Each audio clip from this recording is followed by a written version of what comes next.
We don't speak to each other now. We speak to each other here and then when we are in Florida, maybe on the vacations and things like that, but not that much. More than 25 years after her split from Donald Trump, Ivana made it clear she didn't miss a thing.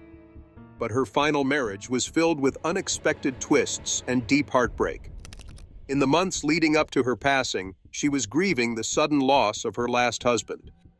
Their story is a mix of love, tragedy, and shocking turns. Here's a look at Ivana Trump's last marriage and the sorrow that clouded its final days. Ivana Marie Zelníková was born on February 20, 1949, in the town of Zlín, Czechoslovakia, now part of the Czech Republic. Her father, Milos, was an electrical engineer, while her mother, Marie, worked as a telephone operator. Raised in a Catholic home, family and faith were at the center of Ivana's early years. But one thing set her apart. She was an exceptional skier. Encouraged by her dad, she was on the slopes by age 4, quickly becoming a skilled athlete.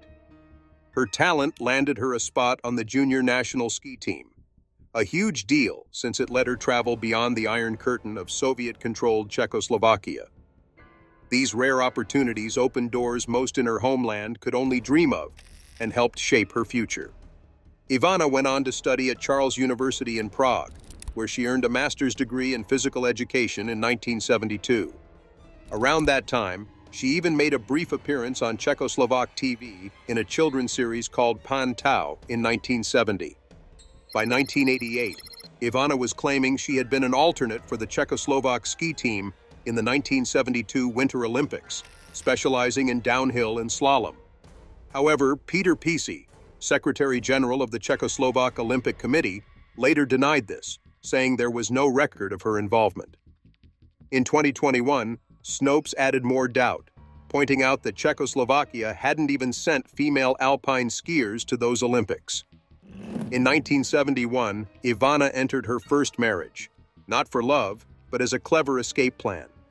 She wed Alfred Winkelmeyer, an Austrian ski instructor and a close friend, purely to get Austrian citizenship. This allowed her to leave Czechoslovakia legally while still being able to visit her family. As Ivana Winkelmeyer, she received her Austrian passport in 1972. By the following year, she had gotten a quick absentee divorce in Los Angeles, where Winkelmeyer had moved to teach skiing. Ivana then set her sights on Canada, marking the beginning of a brand new chapter. She was romantically involved with George Stadel, a lyricist and playwright, but tragedy struck when he was killed in a car accident in 1973. Following his death, she moved in with George Siravatka, a former boyfriend who had defected to Canada in 1971. Siravatka ran a ski boutique in Montreal, and although Ivana claimed they were married, they never actually tied the knot.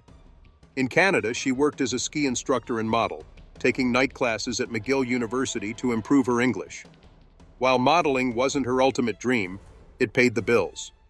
She did promotional work for the 1976 Summer Olympics in Montreal, and modeled for major clients like Eaton's department store and fashion designer Oleg Cassini. Little did she know, her time in Montreal would set her on a path toward global fame. In 1976, Ivana's life took a dramatic turn when she met Donald Trump.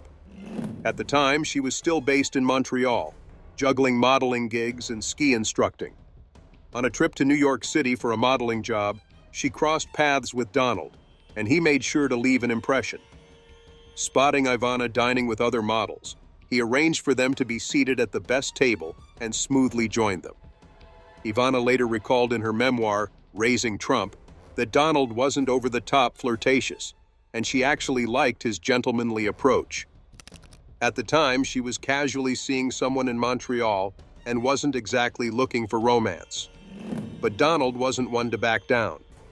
He pulled out all the stops, sending her 100 roses, treating her to extravagant dinners, and keeping in constant contact.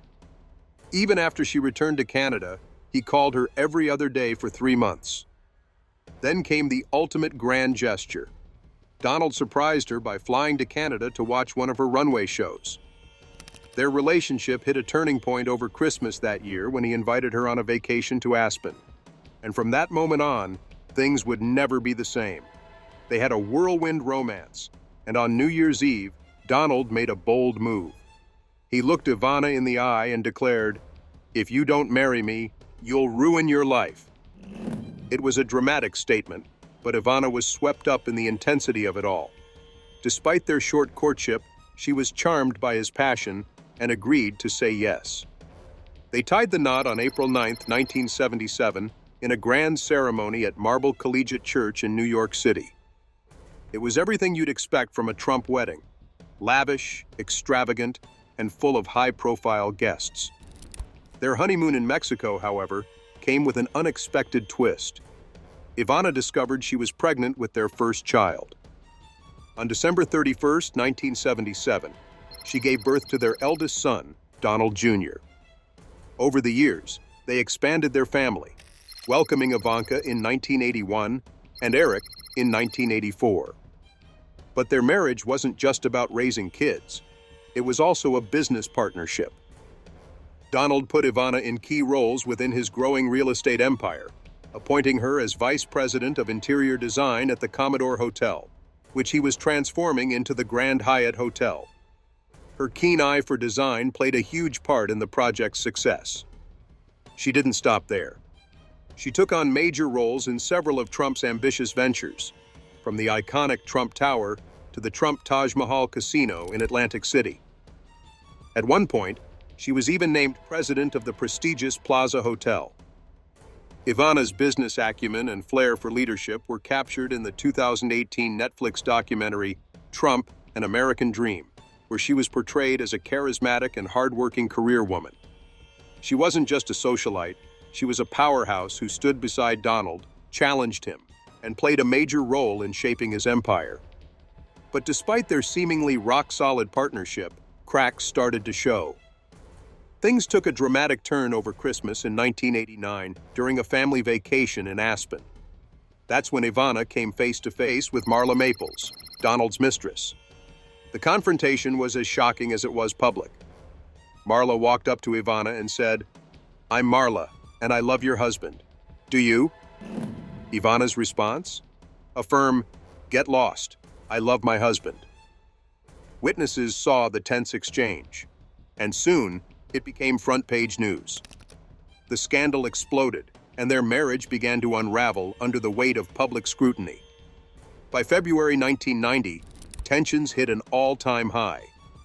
Donald even locked Ivana out of her office at the Plaza Hotel, setting off a legal battle over their prenuptial agreements.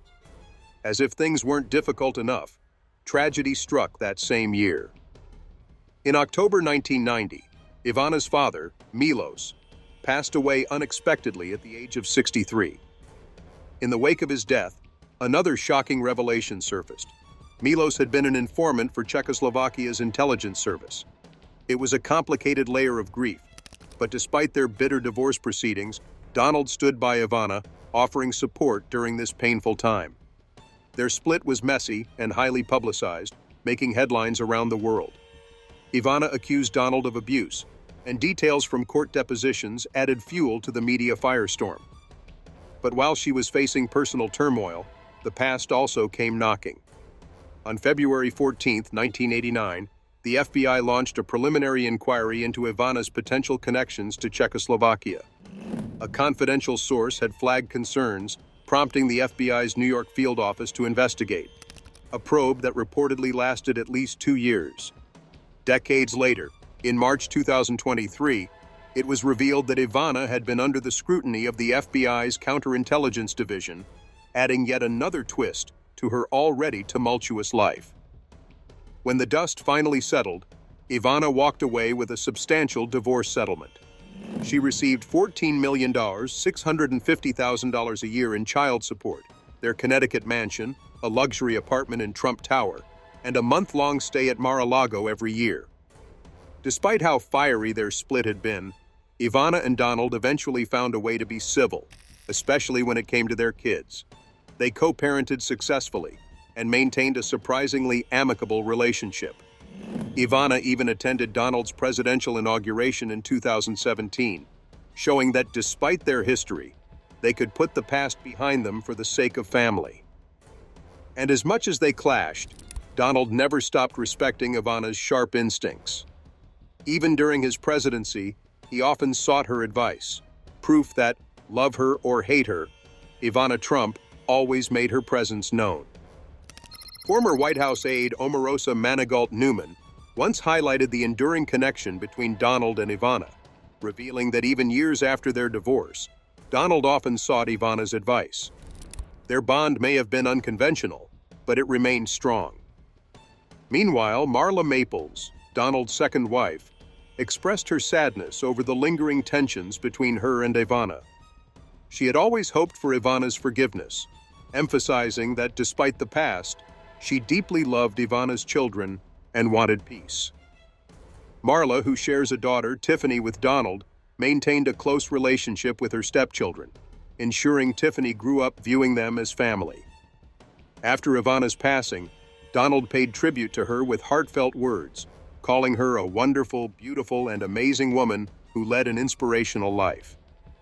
His acknowledgement reflected the deep, unbreakable connection they had shared, proving that despite the ups and downs, their history was one of respect and admiration. Ivana's life, full of triumphs and setbacks, remains a testament to her resilience. She faced challenges head-on and continuously adapted, leaving behind an undeniable legacy. After her highly publicized divorce, Ivana wasted no time in building her own brand.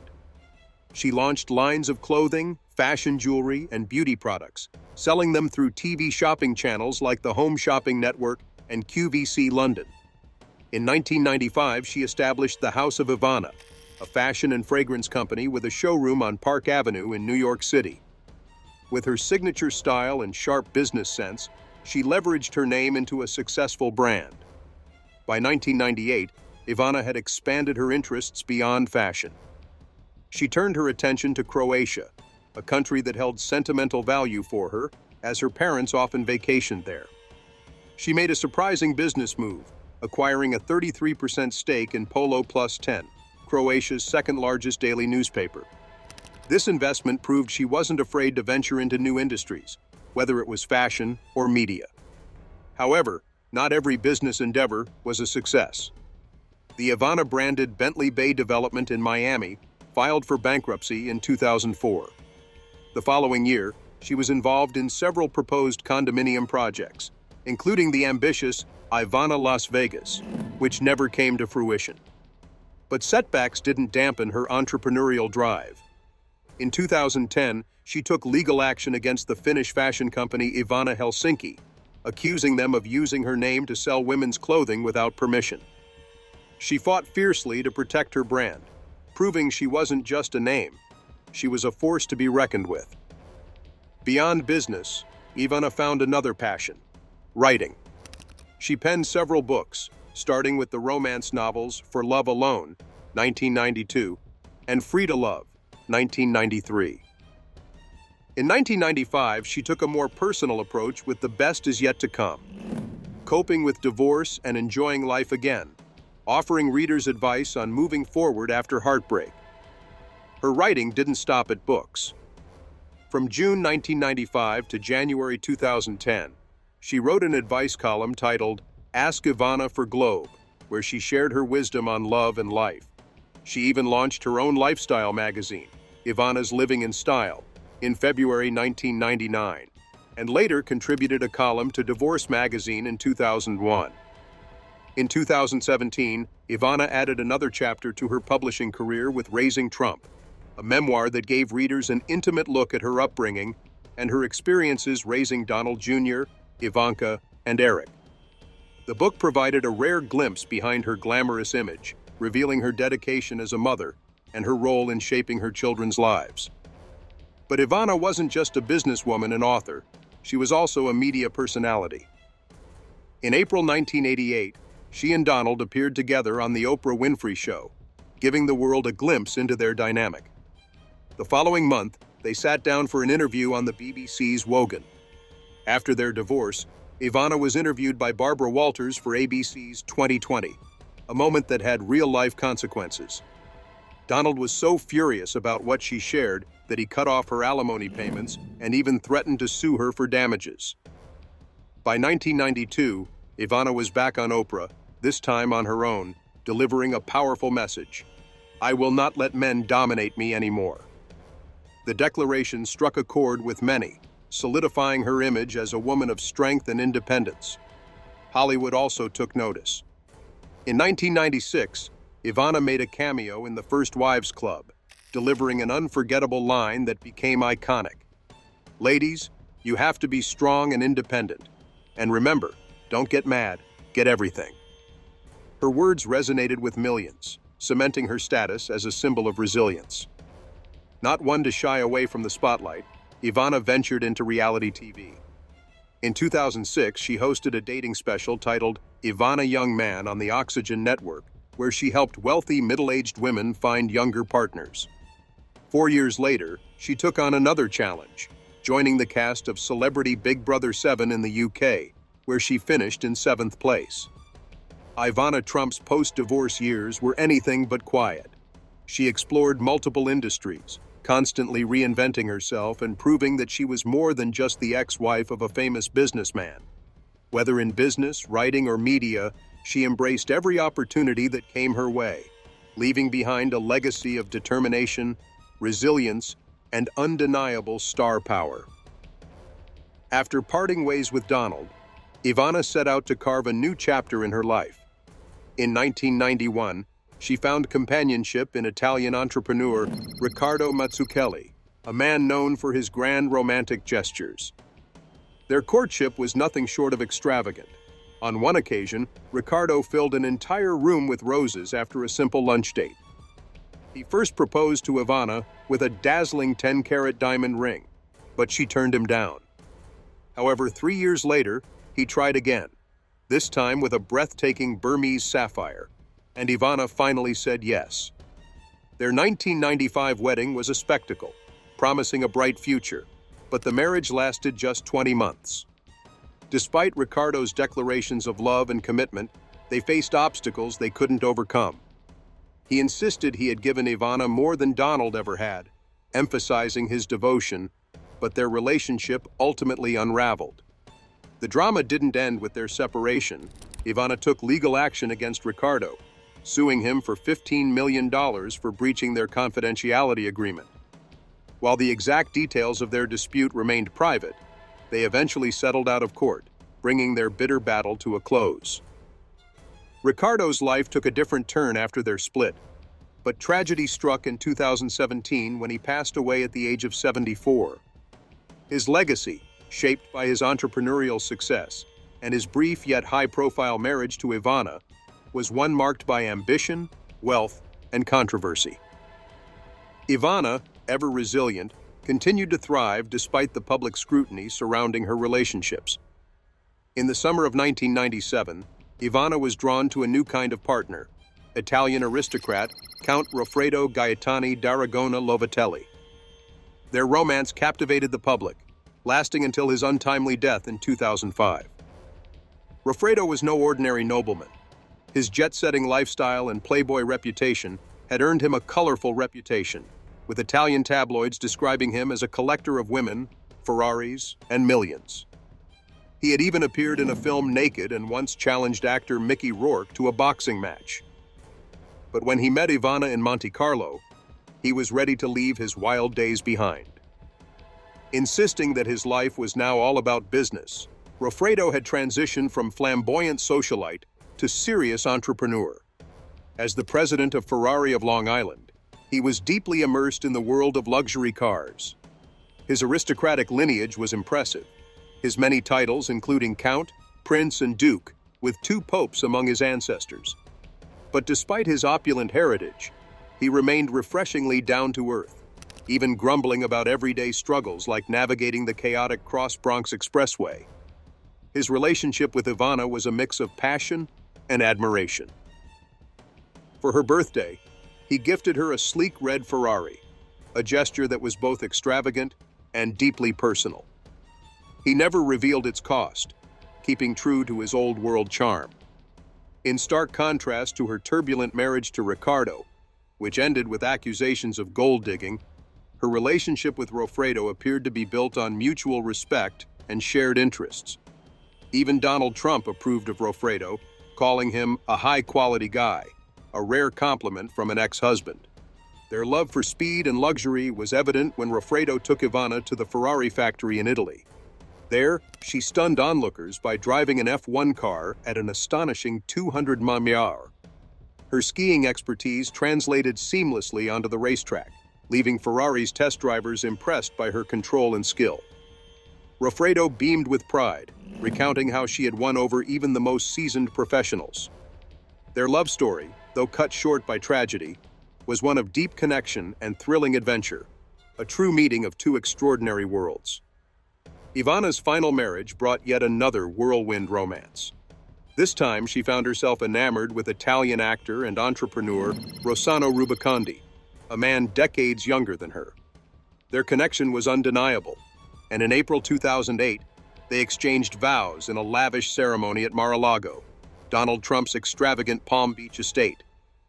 The guest list was packed with high society figures, and the celebration was nothing short of spectacular. But despite the grandeur of their wedding, the honeymoon phase was brief. By 2009, just a year into their marriage, Ivana and Rossano had already separated. Their story, however, wasn't over. Over the next decade, their relationship became a roller coaster of highs and lows, marked by breakups, reconciliations, and an undeniable bond that kept pulling them back together. Their love may not have been conventional, but it was passionate, unpredictable, and in many ways, uniquely theirs. In 2018, Ivana and Rossano took their dynamic to the dance floor, competing together on the Italian version of Dancing with the Stars. Their on-screen chemistry was electric, captivating audiences, but behind the scenes, their relationship remained as unpredictable as ever. Frequent breakups and reconciliations kept the tabloids buzzing, with each public sighting reigniting speculation. By 2019, Ivana and Rossano called it quits once again, with Ivana citing long-distance struggles as the reason. She admitted their romance had run its course, though their connection never fully faded. Even after their split, they remained close, spotted strolling arm in arm in Manhattan as recently as July 2021. Just months later, tragedy struck. In October 2021, Rossano Rubaconde passed away at 49. His father, Claudio, revealed he had been battling liver cancer, though it was a sudden accident that ultimately led to his death. A ruptured vein in his lung caused him to collapse in the bathtub, ending his life far too soon. The news devastated Ivana. Italian director Roberto Alessi, a close friend of Rossano, shared that there had been whispers of a reconciliation, with some even speculating that the two were considering remarriage. Despite their complicated past, Ivana was deeply shaken by his passing, mourning the loss of a man who had been such a significant part of her life. Rossano's death marked the end of an era for Ivana, leaving her to grapple with grief and solitude.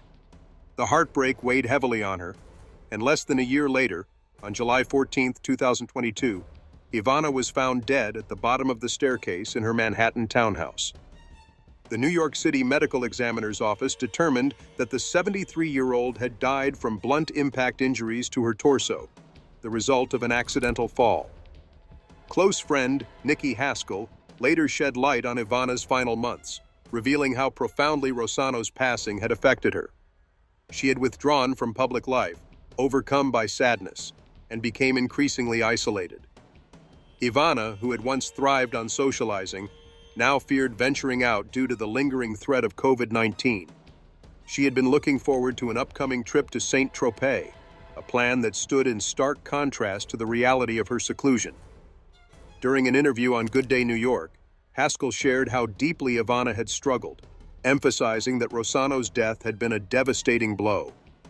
Photographs of Ivana at his memorial service captured the rawness of her grief, a striking image of a woman mourning not just a former partner, but a pivotal chapter of her life. In addition to her emotional struggles, Ivana faced significant health challenges. Her fear of contracting COVID-19 kept her confined to her townhouse, despite the encouragement of friends who urged her to resume her once vibrant social life. Mobility issues added to her woes, She had been experiencing persistent hip pain that made walking increasingly difficult, preventing her from enjoying the simple pleasures she once loved, like dining out at her favorite restaurants. According to her friend Zach Erdem, the pain often kept her indoors, a stark contrast to her energetic past. Her physical troubles could be traced back to her early years as a professional skier, a demanding sport that had taken its toll on her body. A recent fall at a restaurant where she tripped over someone's purse had only worsened her condition, both physically and emotionally. While Ivana insisted she was not depressed, she confided in Haskell about her deep sadness following Rossano's passing. The weight of his loss lingered, adding to her already mounting struggles. Initial reports suggested her death was due to natural causes, with emergency responders arriving at the scene for what was believed to be a cardiac arrest. However, the medical examiner later confirmed the tragic truth. Her death was the result of a fall down the stairs. After she failed to respond to calls, her personal aide and housekeeper sought help from a maintenance worker, who finally gained access to the townhouse. Upon entering, they discovered Ivana's body near a spilled cup of coffee, a heartbreaking end to the life of a woman who had once been so full of energy and ambition. In the aftermath, friends reflected on the dangers of her townhouse's steep staircase, an element of her home that had long been a cause for concern. Haskell recalled how treacherous it was, admitting that she had refused to stay at Ivana's residence because of it. Another visitor noted that the worn carpeting and lack of renovations may have contributed to the fall, a tragic accident that brought Ivana's storied life to an abrupt and sorrowful close. Ivana Trump left behind a substantial estate valued at $34 million. Her will outlined that the majority of her assets would be divided among her 3 children, Don Jr., Ivanka, and Eric Trump.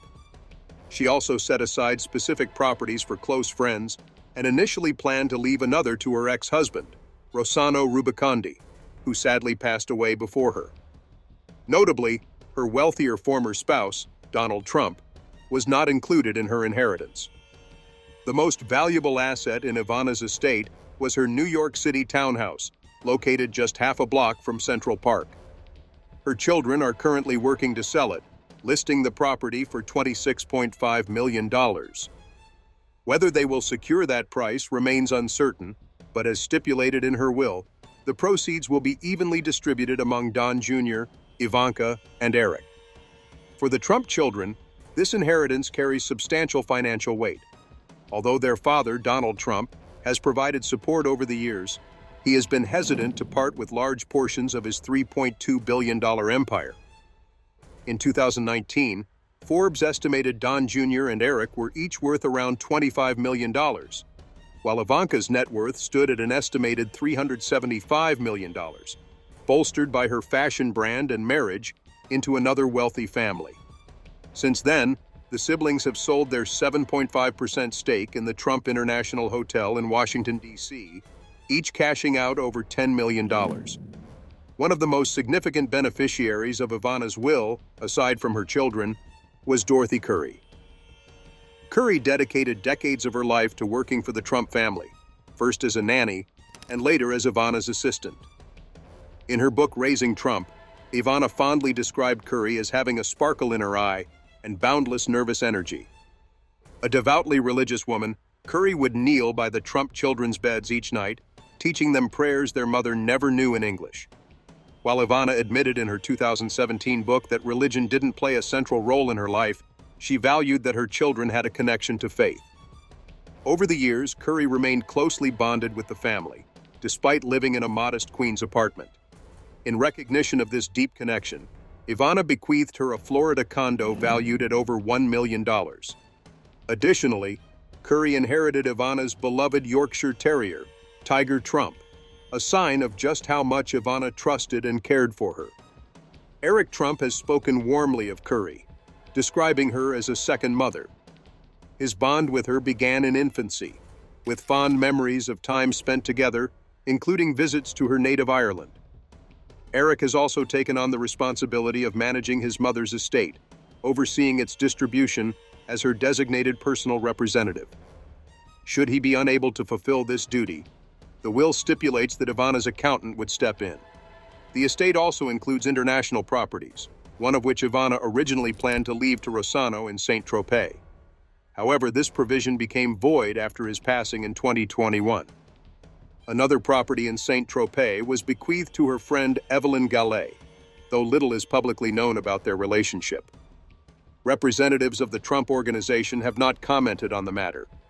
Ivana also ensured part of her estate would be given to charity. She instructed that all her clothing be donated to the American Red Cross and the Salvation Army, with one exception, her fur coats. The proceeds from selling her furs were specifically allocated to benefit her 3 children. These details are documented in estate records filed in Miami-Dade County, Florida. While Ivana split her time between Miami in the winter, Saint-Tropez in the summer, and New York City in the fall and spring, she officially declared Florida as her residence, likely for its tax advantages. This aligns with Donald Trump and their children, who have also chosen to reside in the Sunshine State. Given the size of Ivana's estate, the Trump family is required to file a federal estate tax return. The IRS allows an inheritance of up to $12 million to be tax-free, but anything exceeding this threshold is subject to taxation of up to 40%. With an estate valued at $34 million, the potential tax liability could be as high as $8.7 million. Ivana's will specified that her assets should cover these expenses. Ivana Trump's life was a unique blend of glamour, resilience, and ambition. From her humble beginnings in Czechoslovakia to her rise as a savvy businesswoman, she forged her own path with determination and flair. Through every triumph and challenge, she remained a formidable force, leaving behind a lasting legacy, not just in wealth, but in the children she raised and the impact she had on those around her.